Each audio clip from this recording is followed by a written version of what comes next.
Static verb. There before I start, आप हमारे social media platform से जरूर जुड़ें। फेसबुक पेज के लाइक कर दें आप डियर। आप ट्विटर हैंडल भी फॉलो कर सकते हैं, रंजन सर इंग्लिश। इंस्टाग्राम पे आप हमें फॉलो कर सकते हैं डियर। अपनी क्वेरी को आप हमें व्हाट्सएप के माध्यम से पहुंचा सकते हैं। चाहें तो आप टेलीग्राम पे अपनी क्वेरी, अपने क्वेश्चंस को भेज सकते हैं डियर। इवन आप हमारे वेबसाइट पे जाकर के भी अपनी क्वेरी और कंसर्न को भेज सकते हैं। तो डियर आज हम देखेंगे what are static verbs in English. Static verbs अंग्रेजी में होता क्या है। A static verbs in English, also known as a state verb, is a type of main verb. Again देखेंगे, कल हम linking verb में भी कह रहे थे कि linking verb वो होगा जो main verb होगा, तो static verb वो verb होगा जो main verb होगा। मतलब state बताने वाला भी verb एक main verb ही होता है that shows the state of the subject। वो क्या करता है, सब्जेक्ट की अवस्था के बारे में बताता है। It does not imply any physical या डायनेमिक बोल सकते हैं action. It only indicates what the subject is in. मतलब सब्जेक्ट किस अवस्था में है ये सिर्फ बताता है, कोई यहाँ पर फिजिकल या डायनेमिक एक्शन टेक प्लेस नहीं करता है। आई होप डेफिनेशन समझ में आया कि स्टैटिक वर्ब कोई भी वर्ब हो सकता है डियर जिसमें एक्शन इन्वॉल्व ना हो। जनरली इसमें कोई भी फिजिकल एक्शन इन्वॉल्वमेंट नहीं होता है, जैसा आप प्ले में देखते हैं, जैसा आप रन में देखते हैं, जैसा आप स्माइल में देखते हैं, इन सभी में कहीं ना कहीं फिजिकल एक्शन इन्वॉल्व होता है। फिजिकल आपको कुछ ना कुछ करना पड़ता है, फिजिकली कुछ ना कुछ करना पड़ता है। लेकिन स्टैटिक की बात की जाए तो स्टैटिक वो वर्ब होता है जिसमें हम इस तरह के डायनेमिक एक्शन के बारे में नहीं बात कर रहे होते हैं। वो क्या बताता है, वो बताता है स्टेट। जिनको स्टेट नहीं समझ में आ रहा है डियर, उनके लिए दूसरे शब्दों का यूज करूंगा मैं। ये है आपका कंडीशन।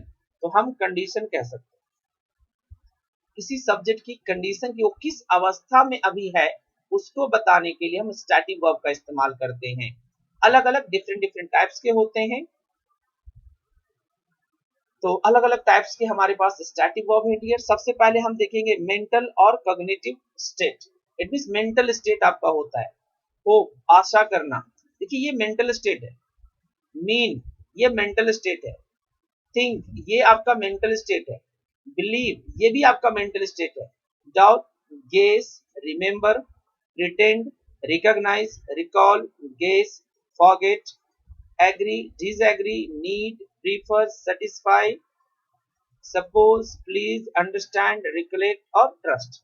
तो डियर ये सभी के सभी वर्ब्स आपके मेंटल एक्टिविटी को एक्सप्रेस करते हैं। आपके में जो माइंड है वहां पर कुछ ना कुछ चेंजेज होते हैं, ना कि आप उसको फिजिकली रूप से दिखाते हैं। अगर मैं कहूं बिलीव करना, बिलीव करना, बताएंगे कोई फिजिकल एफर्ट इसमें लगता है? कोई फिजिकल एफर्ट यार इसमें नहीं लगता है। इसमें जो भी होता होगा मेंटल प्रोसेस होता होगा। गेस करना, सोचिए जरा, क्या गेस करना कोई एक्शन है?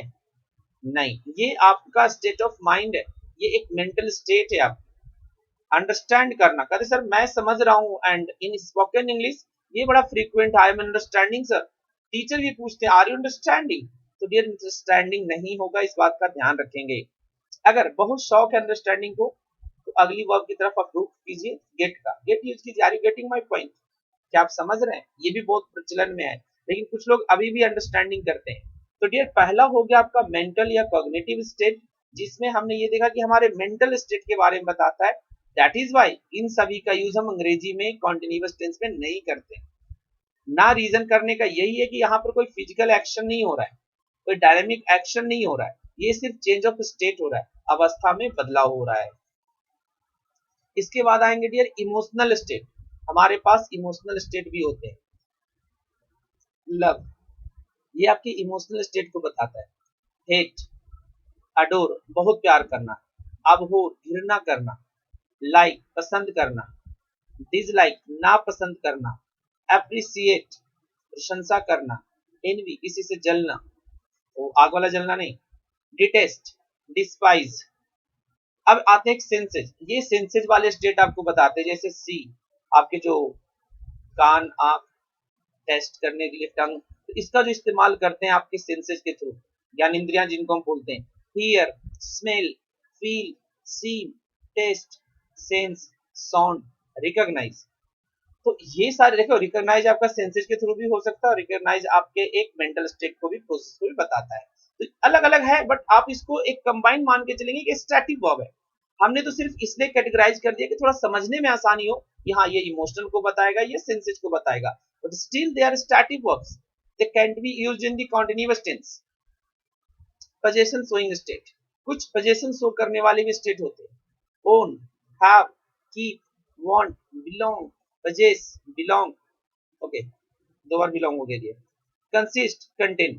तो देखेंगे कि इन सभी के साथ आज तक आपने कभी आईएनजी नहीं देखा होगा, लेकिन अगर कभी दिख जाता है तो आप उसको पहचान नहीं पाते हैं अगर हमने नहीं पढ़ा है तो। नेक्स्ट आते हैं अदर, ये पूरा मिक्सअप है, मिसलेनियस है। जैसे वे करना, तौलना किसी को, कंटेंट करना, यहाँ भी कंटेंट करना, वहां भी कंटेंट करना हो सकता है, ठीक है। इन्वॉल्व, कंसर्न, नहीं तो यहाँ से हटा दीजिए, वहां पे रहने दीजिए, ज्यादा बेहतर है। लैक करना, किसी चीज की कमी होना। डिजर्व करना, जैसे कोई होता है कि ये डिजर्व करता है, मतलब उसके लायक होना। मैटर करना। रिजेंबल करना, रिजेंबल का मतलब होता है एक समान दिखना, किसी के जैसा दिखना। इक्वल, बराबर। नीड, डेयर, साउंड या टेंट। तो ये सारे वर्ब्स, पूरा ऑल ओवर वर्ब्स आपको ध्यान रखना है कि इन सभी वर्ब्स का यूज हम कभी भी कॉन्टिन्यूअस टेंस में नहीं करते हैं। They are called static verb, ये स्टेट को बताते हैं। देखिए अब इतने लिस्ट को अगर आप याद नहीं करेंगे तो आपके पास एक शॉर्ट ट्रिक है। जैसे अभी मैंने बताया कि जो एक्शन वर्ब होते हैं ना, ये फिजिकली रूप से आपको कहीं दिखेगा, it means you can see it, you can see it, आप इसको देख सकते हैं। लेकिन जो स्टैटिक वर्ब है, you can not see it, आप इसको नहीं देख सकते। जो भी स्टैटिक वर्ब्स होंगे आप उसको नहीं देख सकते, just you can feel it, आप उसको सिर्फ फील करते हैं कि ऐसी चीजें हैं। नेक्स्ट आते हैं, अब यही हमारा मेन पॉइंट है स्टैटिक वर्ब्स को लेकर के। Static verbs are not used in continuous forms, form से बेहतर we can write down tense और टेंसेस। हम लोग स्टैटिक वर्ब्स के साथ कॉन्टिन्यूअस फॉर्म्स या कॉन्टिन्यूअस टेंस का इस्तेमाल हम नहीं करते हैं। Static verbs are not used in continuous tense as they show the state of the subject, क्योंकि ये सब्जेक्ट के स्टेट को बताता है, इसलिए इसका यूज हम कॉन्टिन्यूअस टेंस में नहीं करते हैं। When we need to show continuous meaning, अगर हम continuous meaning दिखाना चाहते हैं, we can use either simple tense, perfect tense और modal verb can। अगर हमें कहा जाए कि सर तो फिर बताएंगे कैसे, अगर हमें continuous यूज करना है तो मीनिंग कैसे आएगा, तो डियर हम इनके यूज करेंगे continuous को सिंपल में, परफेक्ट continuous को परफेक्ट टेंस में, या कंबाइनली आप कैन में यूज कर सकते हैं। आप लोगों ने सुना होगा कैन यू हियर मी, क्या आप मुझे सुन सकते हैं, कभी नहीं सुनते आर यू हियरिंग मी, नहीं सुना होगा आपने। तो याद रखेंगे इस पॉइंट को कि अगर कोई सिंपल कॉन्टिन्यूअस में आ जाए, ठीक है, सिंपल कॉन्टिन्यूअस टेंस में आ जाए, तो जस्ट एक टेंस आपको पहले जाना है। अब एक टेंस पहले जाएंगे तो सिंपल प्रेजेंट हो जाएगा, सिंपल प्रेजेंट हो जाएगा, ठीक है। और यही अगर इनको लिखना पड़ जाए आपको परफेक्ट कॉन्टिन्यूअस में, अगर इनको लिखना पड़ जाए आपको परफेक्ट कॉन्टिन्यूअस में, तो फिर एक टेंस पहले आएंगे, दैट इज परफेक्ट टेंस। बात समझ में आई। और सिंपल प्रेजेंट अगर लिखने की बात हो तो आप इसके जगह पे कैन भी लगा सकते। आई बात समझ में कि इन सभी स्टैटिक वर्ब्स का use we can not use them in the continuous tense, instead we can use them in simple present tense, perfect tense और with the help of modal verb can, हम इनके सहारे बता सकते हैं, ठीक है। लाइक कैन यू अंडरस्टैंड, अब कैन यू अंडरस्टैंड का वही मीनिंग होगा जो आर यू अंडरस्टैंडिंग में देना चाह रहे हैं, तो हम आर यू अंडरस्टैंडिंग यूज नहीं करेंगे, can you understand, do you understand और are you getting my point और आर यू गेटिंग इट। बात समझ में आई तो हम आगे बढ़े। अब देखेंगे कुछ एग्जांपल्स, जनरली वो गलत होते हैं। Like I have been owning this land for years, फिर यहाँ पर ये रखेंगे, हटा देंगे, बस कोई नहीं, हम जस्ट इसको एडिट कर देते लाइव सेशन में भी, ठीक है, रिकॉर्ड करते समय भी हम इसको लाइक एडिट कर देते हैं। चलिए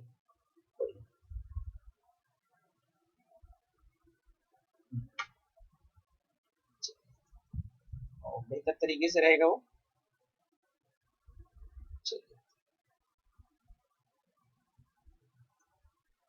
तो ये हो गया आपका ईयर्स, मतलब हम इस लैंड को बरसों से हमारे पास है, तो हम इसको देखेंगे कि हैव बीन यूजिंग किया है हमने, ओनिंग ये गलत हो गया, हम इसको क्या करेंगे, हैव ओन्ड। क्या कहा मैंने, परफेक्ट कॉन्टिन्यूअस है तो परफेक्ट टेंस में लिख दीजिए। We are having a splendid car, ये फिर से वही, अब हैव यहाँ पे रखना वाला होगा, यूज गलत हो जाएगा, हमें लिखना पड़ेगा we have a splendid car. अगर कोई इसी को कहता कि सर अगर ऐसे कोई लिख देता कि having we are having a splendid car, we are having a splendid car, नहीं वी आर नहीं, सॉरी, तो हमारा लिखा ही था। अगर कोई लिख देती है ऐसे, we have been having, we have been having a car, मान लीजिए, ठीक है, we have been a car, we have been having a car. अगर इसको बोले तो ये तो गलत हो गया क्योंकि यहाँ पर हैविंग लगा दिया। अब इसको हम सही कैसे करेंगे? क्या हम ऐसे लिख सकते हैं, वी हैव अ कार, तो फिर ये गलत हो जाएगा। याद रखेंगे, जब परफेक्ट कॉन्टिन्यूअस होगा तो उसको परफेक्ट टेंस में करेंगे और करेंगे हम we have had a car, आगे टाइम मेंशन रहेगा जैसे for years, for 10 years, for something. तो ध्यान रखेंगे कि अगर परफेक्ट कॉन्टिन्यूअस है तो उसको परफेक्ट टेंस में लाएंगे और अगर सिंपल कॉन्टिन्यूअस है तो सिंपल टेंस में ले आएंगे, ठीक है। The well is sounding harsh, मतलब खराब उसकी लाइक साउंड आ रहा है, the well sounds harsh. The students are loving the class, students क्या कर रहे हैं, क्लास को पसंद कर रहे हैं, तो यार ये गलत हो जाएगा and it will be corrected like, sorry यहाँ पर गलत दिया हुआ है, just we can correct it, the students love the class, love the class। तो पॉइंट समझ में आ रहा है, हमने सबके एग्जांपल्स भी आपको करा दिए।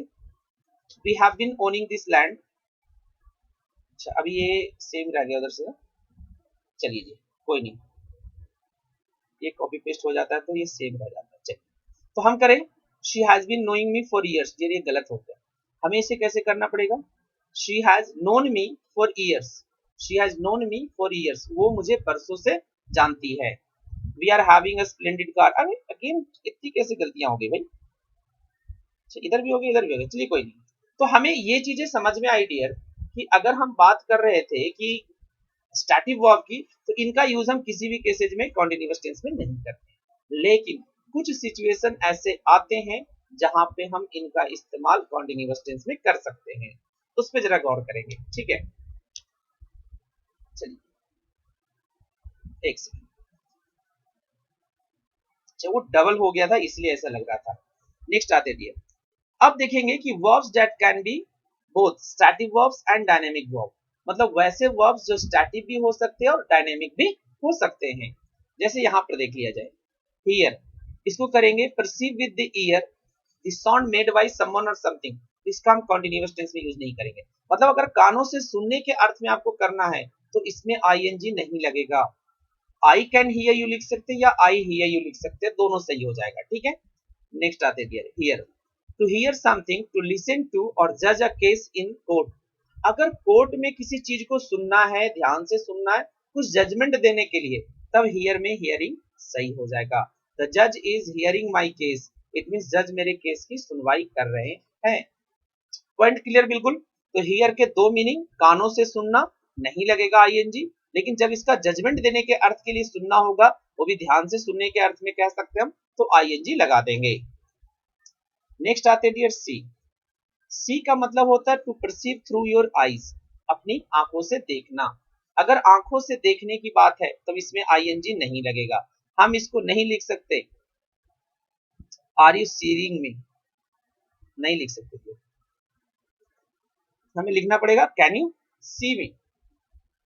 लेकिन सी का अगर सी का अर्थ ये हो, टू मीट, टू चेक और टू डेट अ पर्सन, अगर किसी से मिलना, ठीक है, अगर किसी से मिलना, किसी चीज किसी को चेक करना और किसी पर्सन को डेट करना, तो सी में आईएनजी फॉलो हो जाएगा। Like we are seeing mister John next day, हम लोग कल मिस्टर जॉन से मिल रहे हैं, तो यहाँ पर सी का मतलब मिलना है dear. The doctor is seeing someone right now, अब यहाँ पर किस अर्थ में यूज किया गया है, चेकिंग के अर्थ में, जो डॉक्टर है वो अभी किसी और को चेक कर रहे हैं, किसी और को देख रहे हैं। Rita is seeing someone these days, अब रीता का मतलब है कि यहाँ वो किसी को डेट कर रही है। पॉइंट समझ में आया कि कब कब केसेज में हम आईएनजी को फॉलो करा सकते हैं और कब कब आईएनजी को फॉलो हम नहीं करा सकते हैं। नेक्स्ट आते हैं डियर हैव। हैव का मतलब होता है टू पजेस और ओन। अगर किसी चीज को रखने के अर्थ में हम कर रहे हैं, ठीक है, किसी चीज को रखने के अर्थ में कर रहे हैं, तब आईएनजी नहीं होगा। इस बात का ध्यान रखेंगे, हम इसको कॉन्टिन्यूअस टेंस में नहीं यूज करेंगे। हाँ, कुछ लोग के मन में ये भी रहता है कि सर हैविंग नहीं होगा या समथिंग।